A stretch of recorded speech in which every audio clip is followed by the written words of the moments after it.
Spooky Sane Woman here. Thank you for checking out episode 10 of Asagao Academy. Last episode, we had a really sad flashback with her dad, and apparently... Fuck. I think that's all I remember. This happened 2 seconds ago. Why can't I remember anything?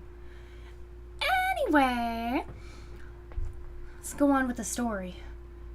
What was that noise? Stop it, please. I'm coming! Who on earth would do this so early? Is it PBG? I'm gonna kick his butt. So early in the morning, in fact, that it wasn't even light out. I quietly padded over to the door. Mai shifted in her bed. What? What? It's about time. Who? Oh, honey. She pushed past me and swept into the room, filling the light with flipping on the light switch. Paul and Nick followed after him. Hana, I just feel terrible for ruining your uniform. Sincerely. We owe you an apology and a clean uniform. Why is Josh dressed like a girl? I'm not so good at that kind of thing, so I brought a friend to help me. Josh pulled open my drawer and tossed out clothes left and right. Oh my god, stop! That's my underwear! What's wrong with you? I ran to him and grabbed his arm, trying to pull him away. These panties are so cute! They're perfect for you! Oh my god, get away from there! Where's your uniform? Not in my underwear drawer! I tucked below Josh and pulled open a drawer, pulling out the sticky fabric. Here! Take it! I threw it at Josh's face, but he caught it with ease. Oh my god, he touched my underwear. What the fuck? This is no problem. I promise to have this cleaned in no time. Girls? He snapped. Follow me! Paul, Nick, and Josh swept from my room, but they didn't head towards the hall exit. Instead, they turned left, heading deeper into the dormitory. I didn't have a good feeling about this. I stepped into my slippers and ran into the hallway, just in time to see the door to the girls' bathroom close. Oh no. Ah! What are you doing in here? I sprinted to the bathroom door, but before I could get there, Paul and Nick slammed into the wall across from the door. Men like you are the worst! Whoa! No, this is all a misunderstanding, please! I'm sure it was. No, Mimi, it really was. Wait a second, where's the other, person? Who was with them? She's doing something with a uniform in the sink. Oh, wrong person. She's doing something with a uniform in the sink.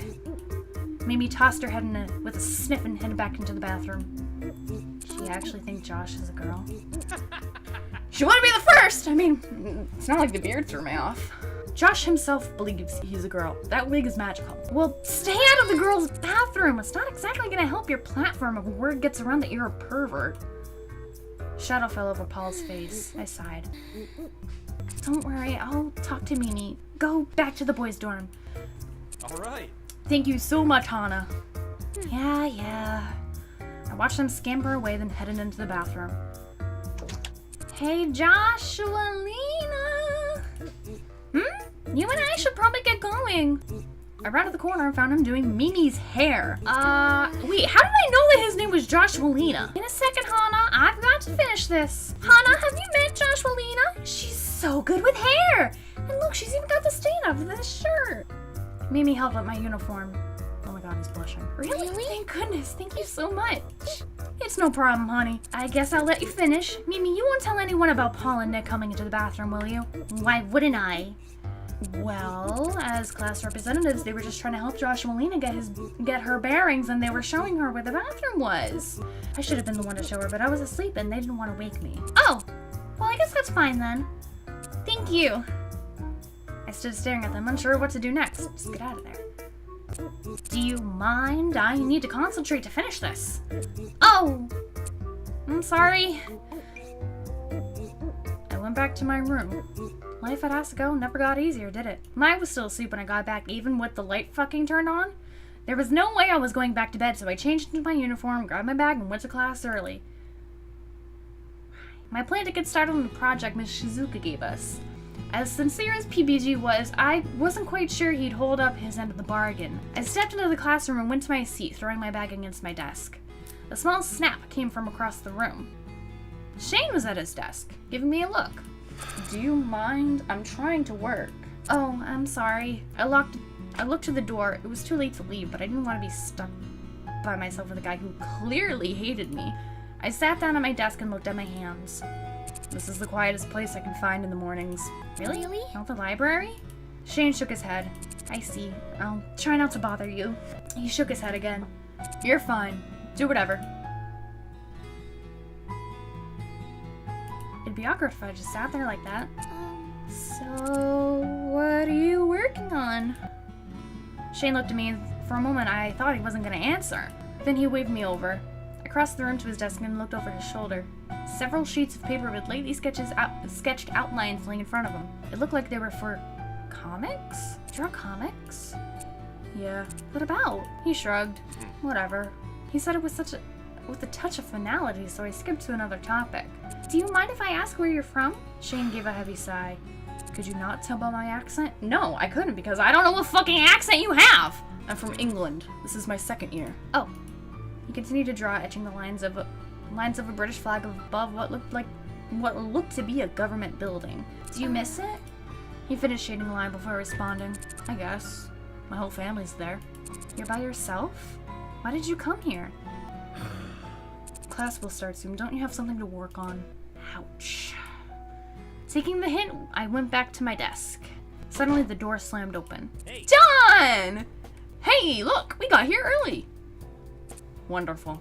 Oh, Hana! Shane! Looks like it's just the four of us. We should stir up some trouble. I don't like trouble. Trouble? Let's plant an egg on Miss Shizuka's chair, eh? I bet she'd think it was hilarious. No. Ah, oh, come on! I bet I could find an exploding bird or two to dive bomb us during class. No. I bet you could probably bake her a cake. Filled with... Oh my god, John! The heck is wrong with you? Shane was more than an ocean away from his family and friends. I was only 2 hours away from my dad, yet I missed him so much. Was Shane homesick at all? Soon other students filled the room and Mai joined me at my desk, asking why I abandoned her. I filled her in on the situation. She had a good laugh, but as the clock ticked closer to class time, I felt like something was missing. Eventually I realized what it was. PPG wasn't in class yet. It's probably not a good sign. The bell rang. Miss Shizuka came in and class began, but he was still nowhere to be found. Where was he? The real problem that causes grinding to be necessary in RPGs, if you ask me, is the whole system is flawed. Miss Shizuka's on a tangent again. She must have gotten stood up. Class was nearly over and PPG still hadn't shown. I was worried, but no one else seemed to care. That kid always misses class. Still, what if he was sick? Why didn't anyone care? At the sound of the bell, Miss Shizuka jumped. Well, turn on a 2-page reflection on why the human species as a whole has the emotional range of a teaspoon. Due tomorrow. She definitely got stood up. Miss Shizuka? I stood and dashed to her desk. Yes, Hana? PPG wasn't in class today, and I can take his notes to him if you need... Oh, Hana, you're a godsend.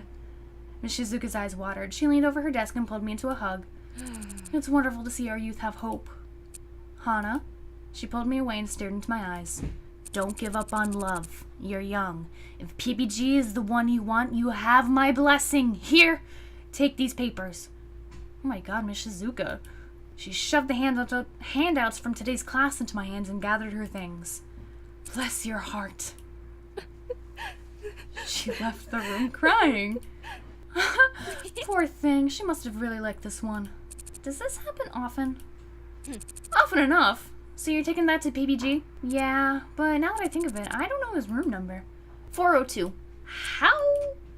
It's next to Jared's room, so of course I'd notice him leaving in the mornings. I've got tryouts, so I won't be able to go with you. Good luck, though. I'm sure he'll be happy to see you. I told you, I don't think he feels that way. Before I could say anything more, she left the room. Gee, thanks, Mai!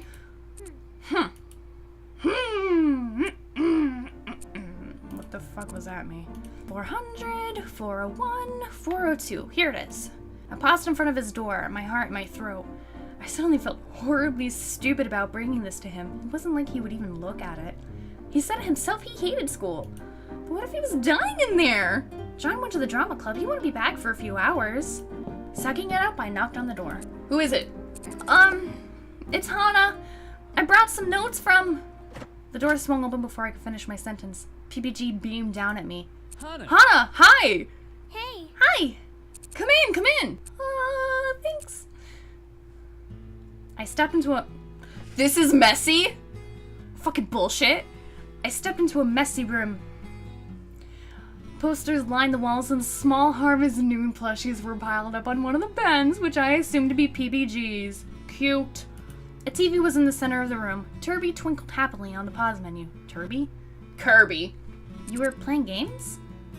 Huh? Oh yeah. PBG closed the door behind me. I didn't feel like going to class today, so I thought I'd stay in and do some work. Work? Well, we do have a tournament coming up, so this kinda counts. I brought you the stuff we went over in class. Oh, thank you. He took the papers out of my hands and set them on the desk next to a small stack of manga. I'm glad you're feeling well. Were you worried that I was sick? Sorry. That's adorable, so I'm kind of happy about it. Oh my god, don't call me adorable. What? Do you want to hang out? We have to work on our project at some point anyways, right? Well, I didn't really have anything else planned. Great! We plopped into a beanbag and slapped a pillow down next to him. Do you want to play? No, I'm not too good at games. I think I'll just watch. Okay then. He unpaused the game. Turby sprinted across the screen, shooting fireballs from his mouth. PBG and I didn't talk much. Instead, I commented on the game and laughed at him when he died. It's basically how it goes when he plays games. Before I knew it, the sun was setting and I had to leave. You're welcome back anytime. Actually, we're having a Stomping Sisters tournament in 2 days. Stomping Sisters. You can come if you want. Really? Sure. See ya. Awesome. It'll be at noon in this room. I'll see you there. I left the dorm and stepped out into the fading sunlight. The air was warm and filled with the smell of freshly cut grass. I love that smell. I couldn't put my finger on it, but something about being around PPG was comforting. Shaking my head, I went back to the dorms. Hey. Hey, Mai, how did tryouts? Hana, close your eyes! Don't move! Before I could flip on the light switch, something warm collided with me and my eyes were covered. What's going on? Stop squirming, you'll ruin it! Ruin what? Just follow my lead, okay? Mai guided me through the room, telling me where to step. Down. She put her hand on my back and folded me in half, inching me into something that felt like it had a roof. Almost done. What exactly is going on? Yay! And ta-da! I gasped. Oh. Mai, what is this? What else does it look like? It's a pillow fort. I've been looking forward to this for ages. Tryouts already happened. I made the team easy. I left early because I wanted to set this up for you. For me? Well, for us. You've been such a good friend to me, Hana. I'm so glad we're roommates. I wanted to do something for you to make you feel more at home. I see how panicked you can be going around school. I don't know what happens in your life, but Asagao is your fresh start, right? You've got me, and you've got this school. And normal boots, too. If you're up for it, this can be your new life. You don't ever have to look back. And now is when we can play. Mai! Yeah! Yes! I knew it! I totally knew you were gonna cry! I guess this means I was successful. Ah, Mai, you've done it again. Mai! I slammed her into a hug. Whoa, be careful! I don't want you to break this. It took me forever. Mai, I was bullied at my old school. That's why I came here. And it was only because my dad gave up everything to afford it. I thought you wouldn't like me, and I had a hard time trusting people. But if you wanted to, I think we could be best friends. Oh god, now I'm gonna cry! Yes, let's be friends! I'm so happy! Me too. Together, we're unstoppable. I'll say. Let's hook you and Jared up. Wait, I can't even speak to him without self-destructing! It's fine. There's no way he couldn't fall for you. Oh yeah? And no one's caught your eye yet? Huh? I'd say there's more than a few suitors on your horizon. Aren't you gonna give it a shot? Me? Dating? My eyes shifted across the fort Mai made and the stuffed rabbit sitting on my bed, the window of the view of Asagao's manicured lawn. my life had changed so much, so quickly. You know, maybe I could. Yeah. Oh yeah, that's what I'm talking about. Well, I prepared some activities for us to do. Look, she pulled out a tablet and opened an app. We're gonna marathon you through Vavatar. I don't know. Too late. She pressed play. Womp, think this is a good, someone happy. What do you mean someone happy? Very happy. This is a good end. It's a good ending. Video's over. But thank you guys so much for watching. If you enjoyed, go ahead and leave a like and subscribe. Share with your friends if they like Vavatar, the first airbender. I don't know. Bye!